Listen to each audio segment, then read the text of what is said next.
चलिए अब देखते हैं सैन्य व्यवस्था। अंग्रेज़ों के माध्यम से जो सैन्य व्यवस्था लाया गया, इसका भी मकसद क्या था? कानून व्यवस्था को बनाए रखना। हमने पिछले वीडियो में क्या देखा? पुलिस व्यवस्था के बारे में देखा। आज के वीडियो में क्या देखने वाले? सैन्य व्यवस्था के माध्यम से आखिर अंग्रेज़ों का प्लानिंग क्या था? सैन्य मतलब कानून व्यवस्था को बना करके चीज़ों को कंट्रोल करना। सबसे पहले देखते हैं कि इसका जनक कौन है। मेजर स्ट्रिंजर लॉरेंस, ये इसके जनक हैं। और ये सबसे पहली बार इस व्यवस्था का जो इस्तेमाल किया गया था वो कहाँ पर? एक्सपेरिमेंट के तौर पर जो सेना का गठन किया गया था वो मद्रास में, और ये 1784 के टाइम में ये एक्सपेरिमेंट किया गया था। यानी कि पुलिस व्यवस्था से पहले ही व्यवस्था को इम्प्लीमेंट करने का कोशिश किया गया था। तो 1784 पिट्स इंडिया एक्ट भी आया था उसमें। फिर देखिए भारतीय सैनिकों की एक छोटी टुकड़ी का गठन किया गया था। पहले छोटे स्तर पर सेना का गठन किया गया था ताकि देखते हैं कि आगे चल के इसका क्या फ़ायदा होता है। तो ब्रिटिश सेना, देखिए भारत में जो सेना चल रहा था, दो तरह का सेना था यहाँ पे, एक यूरोपीय सेना और दूसरा कौन है? तो यूरोपीय सेना जो भी होता है ना कि यूरोप के माध्यम की ब्रिटेन का जो सेना था उसका सैलरी कैसा मिलता था? हाई। उसको सुविधा भी क्या मिलता था? ऊंचा। तो उसको पद भी कैसा मिलता था? ऊंचा। वेतन भी ज़्यादा और अन्य सुविधाएं भी भारतीय सेना की तुलना में क्या मिलता था? जबकि भारतीय सेना था उसको सुविधा क्या मिलता था? लो क्वालिटी का। अब ब्रिटिश सेना को क्वालिटी क्या था? ज़्यादा। तो यहाँ भी भेदभाव दिख रहा है कि सेना में भी भारतीयों के साथ भेदभाव हो रहा है, जबकि काम कहीं ना कहीं ज़्यादा यही कर रहा है। तो भारतीय सेना को निम्न वेतन, निम्न पद और निम्न सुविधाएं, और साथ ही साथ इनके साथ नस्लवादी भेदभाव भी होता था। काला गोरा, तो कालों को ज़्यादा सम्मान तो मिलता, तो नस्ल के आधार पर, रंग रूप के आधार पर भी भेदभाव होता था। और भारतीय सेना कितना भी काम कर ले, सूबेदार से ज़्यादा ऊंचा पोस्ट उसको कभी नहीं मिलेगा। बस मैक्सिमम आप सूबेदार बन सकते हो, सूबेदार के ऊपर आपका पोस्टिंग होगा ही नहीं, आपका प्रमोशन होगा ही नहीं, ये आपका लास्ट प्रमोशन है। जबकि जो ब्रिटिश सेना होते थे वो कर्नल मेजर के पद पे जाते थे, और ये भाई साहब केवल यहाँ के लोग सूबेदार बन के रहते थे। अंग्रेज़ों को लगता था कि ऊंचे पोस्ट पर जो रहेगा उसके पास पावर ज़्यादा होगा, और अगर भारतीय चला गया तो कहीं ना कहीं अगर ब्रिटिश के खिलाफ हो गया तो, बात समझ में ना, ये डर था उनको। बात सवाल ये होता है कि आखिर इसका सैन्य व्यवस्था को लाने का उद्देश्य क्या था? सबसे पहला उद्देश्य क्या है? भारतीय शक्तियों को जीतना। तो भारत के विभिन्न प्रांतों को वो जीतेगा भी। आप देखेंगे आगे चल के कि अवध को, मराठा को, विंध्य को, पंजाब को, निजामों को, अलग अलग क्षेत्रों पर जो ब्रिटेन का जो विजय होता है वो किसके माध्यम से होता है? सैन्य। अगर सैन्य ताकत नहीं होता, अच्छा सेना को खर्चा भी तो चाहिए, सेना को पैसा ज़्यादा चाहिए। आप सेना रखोगे तो लागत भी तो ज़्यादा लगेगा। तो पैसा का जो आपूर्ति था वो कहाँ से हो पाता था? तो राजस्व बढ़ा दिया, उस समय टैक्स बढ़ा दिया। तो पढ़ा हमने रैयतवाड़ी, महालवाड़ी और अस्थाई बंदोबस्त। इन सारे सिस्टम को लाने का रीज़न यही था कि जो पुलिस के ऊपर जो खर्च होने वाला है, सेना के ऊपर जो खर्च होगा, उन सारी चीज़ों का खर्च जो है कैसे वहन होगा? टैक्स बढ़ा दो। तो देखो भाई, अब टैक्स बढ़ा रहा है, सेना चाहिए, कर ही लीजिए इस बार फाइनली। एकदम मोबाइल को जो है ना ऐसा साइलेंट करना है कि बस खाली एक बार स्विच ऑफ ऑन करना पड़े। ठीक। तो देखिए भारतीय शक्तियों को जीतना ये सबसे पहला मकसद था। दूसरा मकसद क्या है? भारत में जो आंतरिक विद्रोह होता था उससे ब्रिटिश साम्राज्य को सुरक्षा हो पाए। आंतरिक विद्रोह मतलब यहाँ के लोग जो, कई सारे जनजाति विद्रोह भी देखेंगे हम लोग, किसानों के द्वारा भी आंदोलन विद्रोह हुआ। अच्छा 1857 का जो क्रांति था वो भी अपने आप में क्या था? आंतरिक विद्रोह। देखो विद्रोह दो तरह का होता है, एक होता है आंतरिक विद्रोह, दूसरा होता है आंतरिक विद्रोह का मतलब जब यहीं का लोग सरकार या सत्ता के खिलाफ आवाज़ उठाना शुरू कर दे, सत्ता परिवर्तन करने का कोशिश करे। और बाह्य विद्रोह क्या होता है कि जब बाहरी आदमी आपके यहाँ आकर के विद्रोह कर दे, जैसे पाकिस्तान का लोग, नेपाल का आदमी यहाँ आकर के भारत सरकार के खिलाफ नारेबाजी लगाने लगे, उसके खिलाफ विद्रोह करने लगे, तोड़फोड़ करने लगे, तो उसको कहते हैं बाह्य विद्रोह। और आंतरिक विद्रोह मतलब जब अपने ही लोग सत्ता के खिलाफ हो जाए और फिर वो तोड़फोड़ करने लगे, विद्रोह करने लगे। जैसे 57 की क्रांति, यहीं के लोग थे ना, कोई बाहरी लोग तो थे नहीं। अच्छा इमरजेंसी का याद होगा आप लोगों को, जब पढ़े होंगे कभी नाम या तो सुने होंगे। 1975 में जब इंदिरा गांधी के समय में जो आपातकाल लगा था, इमरजेंसी, वो किस आधार पर लगा था?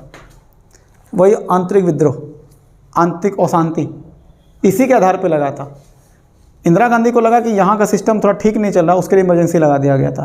दरअसल उनका इंटेंशन ये था कि हमारे खिलाफ कोई खड़ा ही नहीं हो पाए, चूँकि तानाशाही मानसिकता था ना, ये वजह था। तो आंतरिक विद्रोह से किसको सुरक्षा मिलना है? ब्रिटिश साम्राज्य को। और इस आंतरिक विद्रोह से बचाएगा कौन? सेना। सेना जाएगा, उसका दमन करेगा, कहानी खत्म है। तीसरा पॉइंट क्या है? ब्रिटेन का जो वैश्विक साम्राज्य था उसकी स्थापना करना। वैश्विक साम्राज्य का मतलब अब केवल ब्रिटेन की आकांक्षा इतना नहीं था कि हम केवल भारत पर कैप्चर करें, भारत के अलावा वो कई और देशों पर भी नियंत्रण करना चाहता था, अफ्रीका पर भी। अगर ज़रूरी कॉल आ रहा है तो आप जाके बात कर लीजिए बाहर जाके, ठीक है। आप सुने होंगे कि अफ्रीका के लोग भी तो गुलाम थे। म्यांमार में भी, म्यांमार पर भी ब्रिटेन का कैप्चर हो चुका था। तो यही सेना, आप देखिएगा कि जब प्रथम विश्व युद्ध और द्वितीय विश्व युद्ध होता है तो भारत की तरफ से लड़ने जाता है कि नहीं? यही सेना जाता है ना। तो वो क्या था, आखिर जो लड़ाई हुआ था, विश्व युद्ध जो चला था, वो किस लिए चला था? यूरोप पर अपना नियंत्रण चाहता था। कौन? ब्रिटेन। यूरोप में उसकी आकांक्षा था कि फ्रांस पर भी हमारा नियंत्रण हो, जर्मनी पर हमारा नियंत्रण हो। तो वैश्विक साम्राज्य मतलब अब हमारा साम्राज्य को बढ़ाना है, केवल भारत तक ही नहीं। इसी सेना का इस्तेमाल भारत के आंतरिक सुरक्षा के लिए तो करेंगे ही करेंगे, साथ ही साथ जब भी जरूरत पड़ेगा तो हम बाहर भी इसको लड़ने के लिए ले जाएंगे युद्ध पे। तो समझ रहे हो सेना का कितना उद्देश्य था? तो खर्चा समझ रहे हो, इसको ट्रेनिंग व्रेनिंग भी दिया जाएगा, इसके लिए हथियार भी उपलब्ध कराया जाएगा। अब वो हथियार के लिए पैसा कहाँ से आएगा?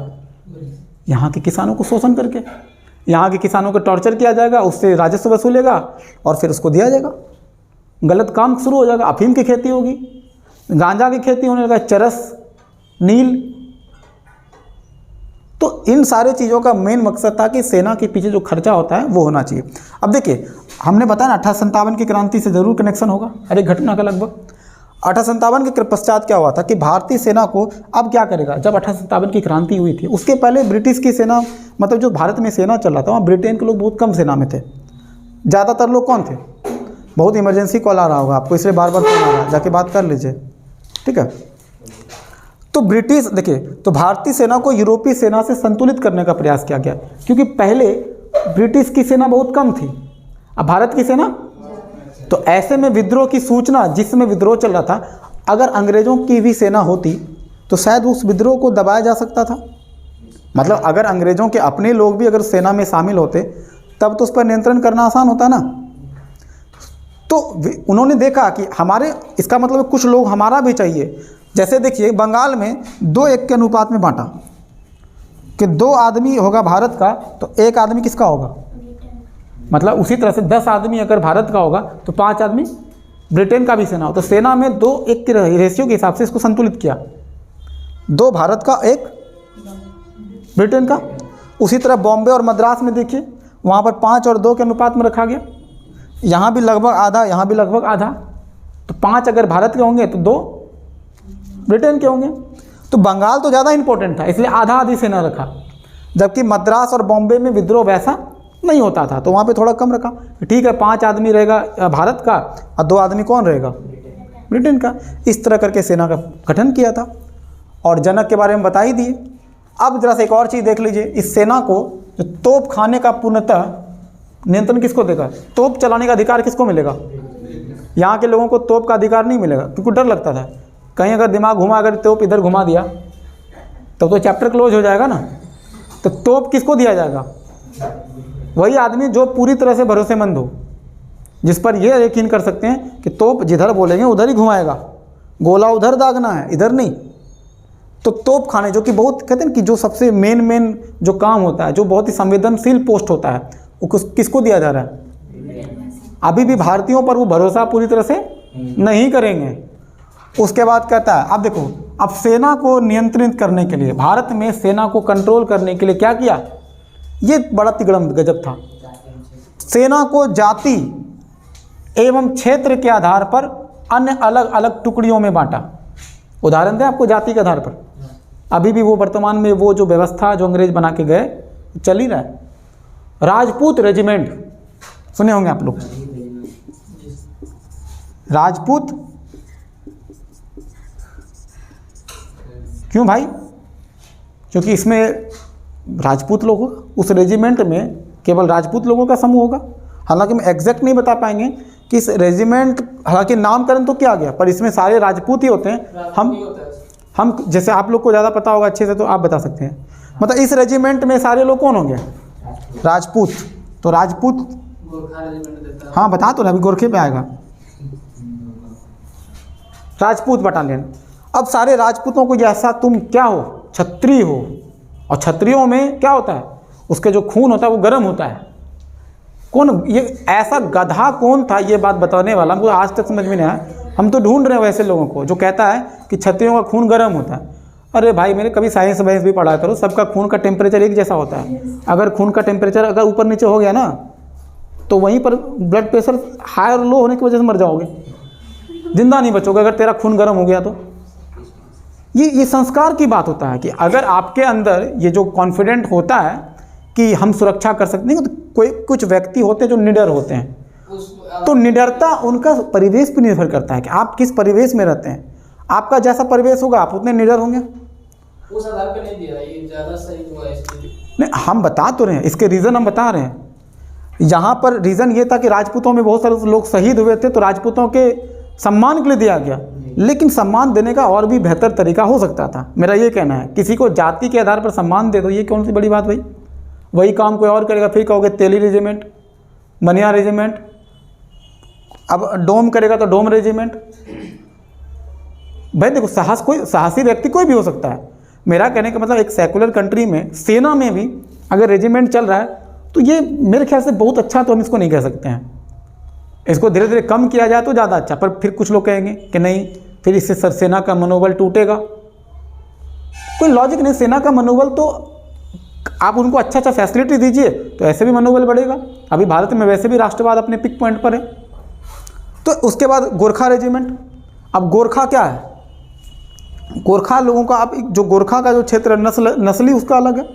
जो खास करके जो पहाड़ी एरिया में होता है, जो नाटे कद के होते हैं, उनको गोरखा बटालियन कहा जाता है, क्योंकि उन लोगों का जो क्राइटेरिया भी अलग होता है। तो गोरखा पद। और भी कोई बटालियन होता है क्या? ज़्यादातर हम भी ये दो के बारे में सुने, और अगर कुछ होगा तो बताइएगा। हाँ, अहिर रेजिमेंट का अब ऐसे चलेगा मांग। अब तुम वहाँ भी आंदोलन वगैरह करवा लो, फिर क्षेत्र के आधार पर, जाति के आधार पर चलेगा। तो ये रेजिमेंट हालांकि शुरू जो किया गया था, ये इतिहास को पढ़ी तो समझ में आएगा। इस सेना को नियंत्रित करने के लिए दरअसल ये रेजिमेंट वगैरह का जो नाम रखा गया था, उसके पीछे ये टेम्प्रोरी एक वजह जो बोला गया कि हाँ भाई आपको सम्मान के लिए हम कर देते हैं। असली मकसद सम्मान देना तो था ही नहीं। आपको लगता है कि ब्रिटेन के लोगों को, लोग यहाँ हम लोगों को सम्मान देने की स्थिति में थे, या कभी देने का इरादा भी था? इज्जत कभी नहीं करता था, कितना भी उसके लिए काम कर लो कभी। मतलब हालत वैसी है जैसे आज कोई दलित व्यक्ति किसी सवर्णों के लिए कितना भी जी जान लगा के काम कर ले, उसके खेत में पूरा काम साल भर वो कर रहा है, उसके मेहनत के वजह उसके घर में अनाज जाता है, पर रिस्पेक्ट उसका नहीं होगा, जबकि मेहनत उसका हो रहा है। भाई तुम मेहनत के बदले में तुम पैसे दिए, तो हीरो क्यों बन रहे हो फालतू का? समझ रहे हो बात को? कोई काम करता है उसको आप बदले में पैसे देते हो, आप भी किसी के लिए काम करते हो, बदले में आपको पैसा देता है। तो दोनों में कोई फ़र्क है? नहीं फ़र्क है। सर्विस के बदले पैसा दे रहे हो, बात खत्म है। लेकिन आज भी दलितों के प्रति जो सोच है लोगों का, वो क्या है, काफ़ी निम्न स्तर का है। जबकि उसी दलितों की वजह से आपके घर का चूल्हा चक्की चल रहा है। भरपेट जो भोजन मिल रहा है ना, ये किनके वजह से मिल रहा है? उन्हीं की वजह से मिल रहा है। अगर वो खेत में काम करना छोड़ देंगे ना, तो फिर अभी आपको, क्योंकि अभी भी टेक्नोलॉजी उतना डेवलप नहीं हो पाया है। अभी भारत अभी विकासशील की अवस्था में है, डेवलपिंग कंट्री है। अभी पूरा डेवलप नहीं हुआ है कि रोबोट करेगा आपका सारा काम। समझ रहे हैं? तो उन सेना को नियंत्रित कर, दरअसल सेना को कंट्रोल करने का एक तरीका था। अब राजपूतों को एक साथ कर दो, तो उनको पता है क्षत्रिय वफादार होते हैं, क्योंकि वो कभी कभी क्या होता है, यहाँ के बजाय यहाँ से सोच लेते हैं। ये बात सही है, हम आपको खुद बताते हैं। हम बाय चांस तुक्के से कह लीजिए कि हम इसी जाति में पैदा हुए, बाय चांस तुक्का था, मेरा तुक्का ठीक लगा तो हम इस जाति में पैदा ले लिए। आप किसी और जाति में पैदा हो गए। क्या गौरी को? हाँ, उसी वजह से छोड़ दिया था ना उसको पहली बार जो हाँ, मतलब वो तो अलग मामला था। लेकिन हम ये कहना चाह रहे हैं कि जाति के आधार पर अगर किसी को आप बोल दो कि भाई आप लोग सब एक जाति, जैसे मेरे ही बताते हैं, अगर हमसे लाख कितना भी कोशिश कर ले कि मेरे जाति के वजह से आप हमको मेरा मनोबल बढ़ाना चाहोगे तो मनोबल नहीं बढ़ेगा, बल्कि और हमें गुस्सा आता है। आप जितना बार ज़्यादा से ज़्यादा मेरी जाति के बारे में बोलोगे, मेरी जाति से मेरा नाम जोड़ोगे, जितना बार आप बोलोगे कि राजपूत ऐसे होते हैं वैसे होते हैं, हम सिंपल सी बात बताते हैं, परिवेश पर निर्भर करता है। क्या दुनिया में सारे आज जितने भी क्रांतिकारी लोग थे, जो साहसी लोग थे, क्या सभी लोग राजपूत ही थे? क्या भगत सिंह राजपूत थे? या महात्मा गांधी राजपूत थे? अशफाक अब्दुल्ला थे, वो क्या राजपूत थे? नहीं थे ना। तो हमारे सामने एग्जाम्पल है, ऐसे कई सारे जो वीर लोग हैं जो राजपूत नहीं थे। तो हम ये कैसे मान लेंगे? हाँ ठीक है, एक तेवर होता है कि बचपन से राजपूतों में ये एक संस्कार बना दिया था कि आपका काम ये क्षत्रिय धर्म है, तो आपका सेवा करना, सुरक्षा करना, सुरक्षा सिक्योरिटी का जो मामला होता है, इस वजह से तो ठीक है। लेकिन वो सुरक्षा ज़रूरी नहीं है कि वो कास्ट की वजह से ही हो, सुरक्षा कोई भी दे सकता है। वो डिपेंड करता है उसकी परवरिश कैसी है, उसको ट्रेनिंग कितना अच्छा ट्रेनिंग देगा तो कोई भी अच्छा पुलिस बन सकता है। नहीं बनता है क्या? हर कोई बन रहा। आज जितने भी पुलिस डिपार्टमेंट में जितने लोग आज जो बहुत ज़्यादा काम कर रहे हैं, क्या सभी राजपूत हैं? नहीं। सिंपल सी बात है, तर्क तो आपके सामने है। तो ये तो मकसद क्या था कि लोगों को जाति का आप बेस बताओ, तुम सब एक जाति के हो तो क्या होगा, सब वफादार रहेगा। एक जगह एक जाति को करोगे तो तुमको लगेगा हाँ आप मेरा जात भाई को सम्मान दे रहा है, तो जात के आधार पर लोगों में बांटा। जैसे भी जब अभी मुखिया का चुनाव चल रहा था, जो पंचायत वाला चुनाव, उसमें भी देखिए जाति के आधार पर कैसे खूब चला। तो वोट बैंक की राजनीति, इनका काम था नियंत्रण करना। किसको? सेना को। अलग अलग क्षेत्र को अलग अलग बांटा। जैसे कि नेपाल का अगर सेना, नेपाल कह रहे हैं, जैसे नॉर्थ ईस्ट का जो क्षेत्र है, गोरखा समुदाय के वो लोग होते हैं, उनका अलग बटालियन बना दिया, राजपूतों का अलग बना दिया गया। असम राइफल्स नाम सुना होगा आपने, वो भी बटालियन का नाम है, उसमें असम के लोगों को रखा गया था। नागालैंड के भी होते हैं, राज्य में तो सबका, तो बिहार रेजिमेंट भी है। हाँ, बिहार रेजिमेंट भी है। मतलब कहने का मतलब है कि ये अलग अलग रेजिमेंट में बांटने का जो पहले मकसद था वो ये था, सेना को नियंत्रित, वो भी अपने लाभ के लिए। अभी भी सेना को नियंत्रित किया जा रहा है, लेकिन सेना को नियंत्रित करने का उनका तरीका था कि जानबूझकर ऐसा था कि जानबूझकर हम ऐसा करेंगे। नियंत्रण करने का कोई अच्छा तरीका भी हो सकता था। आप भारत के प्रति कमिटेड रहो ना। अभी इंडियन टीम है, क्या वो इंडिया के प्रति कमिटेड नहीं है? और भी तो कई सारे डिपार्टमेंट हैं।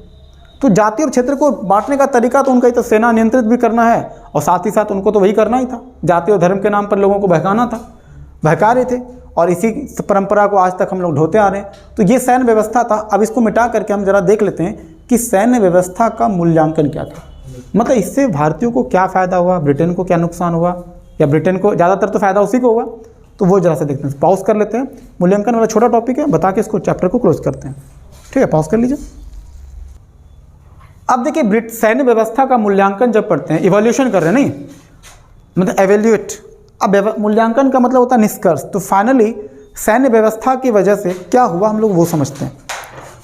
तो देखिए, सैन्य व्यवस्था को लाने के पीछे पहले देखिए, समझिए कि ब्रिटिश सेना में बहुसंख्यक भारतीय होने के बावजूद भी लंबे समय तक शासन किया। कौन? ब्रिटेन वाले। ब्रिटेन के सेना में ज़्यादातर कौन था? बहुसंख्यक। मतलब क्या? जो मैक्सिमम लोग थे, कौन लोग थे? भारतीय थे। सेना में ज़्यादातर भारतीय था, लेकिन उसके बावजूद देखिए स्मार्टनेस इसी को कहते हैं। अभी जस्ट आपको स्मार्टनेस के बारे में बता रहे थे। स्मार्टनेस यही है कि इतना सब कुछ, ज़्यादातर लोग भारतीय हैं, लेकिन उनका इस्तेमाल भारतीयों के खिलाफ किया जाएगा अपने सपोर्ट में, और भारतीयों को भारतीयों के खिलाफ ही कर दिया। ये था ब्रिटिश का स्मार्टनेस। हालांकि नियत खराब था उनका, लेकिन स्मार्टनेस आप देखो उनका, ब्रिटेन के लोगों का। ऐसा करने के पीछे रीज़न क्या था? आखिर कैसे इतनी बड़ी बहुसंख्यक भारतीय था और वो ब्रिटेन का साथ दे रहा है? रीज़न समझिए। सबसे पहले बात तो गरीबी, भुखमरी बढ़ चुका था। मतलब इस चीज़ से तो सभी लोग वाकिफ़ करते हैं कि नहीं, कि उस समय राजस्व की दर बढ़ी हुई थी, किसानों का शोषण बढ़ रहा था, भुखमरी का भी स्थिति हम देखें, अकाल की भी बारंबारता देखें। तो ऐसे में लोगों के पास रोजगार के लिए एक सेना का ऑप्शन दिखा। उसको लगा कि भाई रोजी रोटी जो दे देगा मेरे लिए सबसे बड़ा वही है। तो उनको अपने रोजी रोटी से बड़ा कुछ नहीं दिखा। अगर कोई व्यक्ति कहता है कि आपके लिए राष्ट्रवाद ज़्यादा इंपॉर्टेंट है कि रोटी, हम तो कहेंगे भाई रोटी ज़्यादा इंपॉर्टेंट है, क्योंकि पेट ही अगर खाली होगा तो आप राष्ट्रवाद जता पाइएगा, राष्ट्र के लिए लड़ पाइएगा। तो लड़ने के लिए जो ऊर्जा चाहिए वो रोटी से मिलेगा। और पेट ही खाली है, पेट ही भूखा है, तो फिर आप राष्ट्रवाद नहीं आएगा। तो लोगों की स्थिति वैसी थी कि लोगों का पेट खाली था, भूखे थे, भूखे नंगों का देश था हम लोगों का। उस समय ऐसी हालत कर रखा था ये लोग। हालांकि मिनरल्स हमारे पास बहुत थे, लेकिन वो सारे मिनरल्स, सोना चांदी, वो सब लेकर के जा चुके थे, बहुत सारी चीज़ लूट भी रहे थे लगातार। तो यहाँ के लोग गरीबी भुखमरी थे, तो ऐसे में उनके पास खेती भी फायदेमंद था नहीं। जैसे आज भी देखिए कि किसान का बेटा किसान क्यों नहीं बनना चाह रहा है, उसको पता है खेती में फ़ायदा नहीं है, तो वो किधर जा रहा है, सर्विस सेक्टर में जा रहा है, सेवा कर रहा है। तो किसान का बेटा आज सेना बन रहा ना, तब भी बनता था। जब खेती में फ़ायदा नहीं दिखा तो किसान का बेटा क्या करेगा, चलो भाई फ़ौज में भर्ती हो जाओ। और किसका फ़ौज में भर्ती होना है, ब्रिटिश का। उन लोगों को देखिए एक ही चीज़ समझ में आता था कि भाई देखिए कारण क्या था, देखिए इतना दिन जो शासन कर पाए उसका कारण समझिए। अब वो बेचारे लोगों को वेतन मिलता था ना, तो वेतन के बदले अपने कर्तव्य एवं वफादारी का इस्तेमाल करता था। अगर हमको कोई सैलरी देगा काम करने के बदले, तो हम अपना कर्तव्य एकदम कर्तव्यनिष्ठ होंगे, काम करेंगे अंग्रेज़ों के लिए और उनके लिए वफादारी भी रखेंगे, मतलब कभी भी उनके खिलाफ नहीं जाएंगे। आज भी जो भारतीय सेना है भारत सरकार के लिए क्या है, कर्तव्य और वफादारी है कि नहीं। तो तब जो ये सेना थी वो किसके लिए था, ब्रिटेन के लिए था, और उनका पालन कर रहे थे, मतलब सैलरी के बदले एकदम पूरा डेडिकेट होकर के काम कर रहे थे, बिल्कुल ईमानदार तरीके से, अच्छे तरीके से काम कर रहे थे। उनको लगा ठीक है, दिक्कत क्या, कोई प्रॉब्लम नहीं है। तो एक रीज़न तो ये था कि सैलरी, क्योंकि पैसा बहुत ज़रूरी था लोगों के लिए। स्थिति भाई भुखमरी के हाल पे था, और कोई अगर सैलरी दे रहा है तो क्यों नहीं उसके लिए वफादारी निभाएंगे। अरे नहीं निभाएंगे तो फिर हटा देगा ना हमको, तो सैलरी मिलेगा, नहीं मिलेगा। कहता है कि भारतीयों में क्या उस समय राष्ट्रवाद था, क्या भारतीय लोग ये सोच पा रहे थे कि ये पूरा भारत एक देश है। अब उस समय क्या होता है, भारत के जितने भी राजवाड़ों थे वो केवल अपने क्षेत्र के बारे में सोचते थे, वो पूरा भारत देश के बारे में कभी भी नहीं सोचते थे। वो अपने अपने क्षेत्र के लिए लड़ रहा था। पंजाब वाले अपने क्षेत्र के लिए, अवध के लोग अपने क्षेत्र के लिए, निजाम अपने क्षेत्र के लिए, मैसूर भी लड़ाई किया तो अपने क्षेत्र के लिए। भारतीय तो कहते हैं कि पूरा भारत के लिए नहीं लड़ा उन्होंने, भारतीयता की भावना तो कभी दिखा ही नहीं, तो राष्ट्रवाद था। क्योंकि राष्ट्र जैसी कोई अवधारणा थी ही नहीं, राष्ट्र जैसा कोई कंसेप्ट था ही नहीं, तो नेशन कंसेप्ट था ही नहीं वहाँ पे। सब केवल अपने अपने क्षेत्र के लिए लड़ रहे थे, अपने धर्म के लिए लड़ रहे थे, जबकि राष्ट्र के लिए कोई तैयार नहीं था। तो चूंकि भारतीयों में राष्ट्रवाद की चेतना का विकास उस समय नहीं हो पाया, ये तो काफ़ी बाद में राष्ट्रवाद वगैरह जब काफ़ी 1870 के बाद आप देखिएगा राष्ट्रवाद जगेगा, ये तो बता ही दिए थे। और तीसरा कारण क्या था कि किसी भारतीय सैनिक ने नहीं सोचा कि कंपनी सेवा करके वो भारत विरोधी कार्य कर रहा है। इसका मतलब क्या हुआ, कोई भी सैनिक को लगता ठीक तो है, सैलरी देता है, काम करते हैं, बात खत्म है। उनको ये थोड़ी पता था कि हम भारत विरोधी काम कर रहे हैं। उनको लगा ब्रिटेन का लोग काम रखा, हम काम कर रहे हैं। मतलब ये सोच ही नहीं पा रहा था कि दरअसल भारत सपोर्ट में क्या है, भारत विरोधी क्या है। मतलब कि ब्रिटेन के लोगों का मकसद ही नहीं समझ पा रहा था। उनको लगता था केवल काम कर रहे हैं, तो काम कर रहे हैं। उनको थोड़ी पता था कि वो मेरे ही खिलाफ हो जाएगा, मतलब हमारा इस्तेमाल हमारे लोगों के खिलाफ होगा। उनको कभी फील ही नहीं हुआ कि भारत विरोधी कोई कार्य कर रहे हैं। जैसे एग्जाम्पल के तौर पे आज इस्लाम के नाम पर जो जिहाद का जो कंसेप्ट जो चल रहा है, वो क्या कर रहा है, इस्लाम के खिलाफ ही है वो। हालांकि जो जिहादीपन जो लोग होते हैं वो क्या कहते हैं कि हम इस्लाम को बढ़ा रहे हैं, दरअसल उससे इस्लाम का क्या हो रहा है, नुकसान हो रहा है। जितना आप इस्लाम के नाम पर कट्टरता बढ़ाओगे या हिंदू धर्म के नाम पर कट्टरता बढ़ाओगे, उसी धर्म को ज़्यादा खतरा है। तो यहाँ भी हम क्या देख रहे हैं कि भारतीयों को इस्तेमाल किया जा रहा है, लेकिन भारतीयों को पता नहीं कि वो मेरे खिलाफ ही करेगा, और वो करेगा। इन सारे फौज का इस्तेमाल इसके खिलाफ ही करेगा। बाद में पता चला तो हम बुड़बक बन गए। तो ये सारा रीजन था क्या, सैन्य व्यवस्था को बहुसंख्यक होने के बावजूद भी, अधिकांश लोग हम भारतीय होने के बावजूद भी, हम लोग अंग्रेज़ों के शोषण मूलक चीज़ों को हम देख नहीं पाए। शोषण मूलक चेहरा, असली चेहरा जो उसका अजगर वाला था, वो हम लोग देख नहीं पाए। वो तो बाद में धीरे धीरे जब दादा भाई नौरोजी लोग आएंगे तो धीरे धीरे ब्रिटिश का औपनिवेशिक चेहरा जो है वो आपको दिखने को मिलता है ना। तो आज के लिए टॉपिक हम लोग सैन्य व्यवस्था का हम लोग इतना रहने देते हैं, और अगला जो हमारा टॉपिक होगा वो क्या होगा, ब्रिटिश न्यायिक व्यवस्था, वो हम लोग कल पढ़ते हैं। ठीक है, तो आज के लिए इतना ही। Thank you.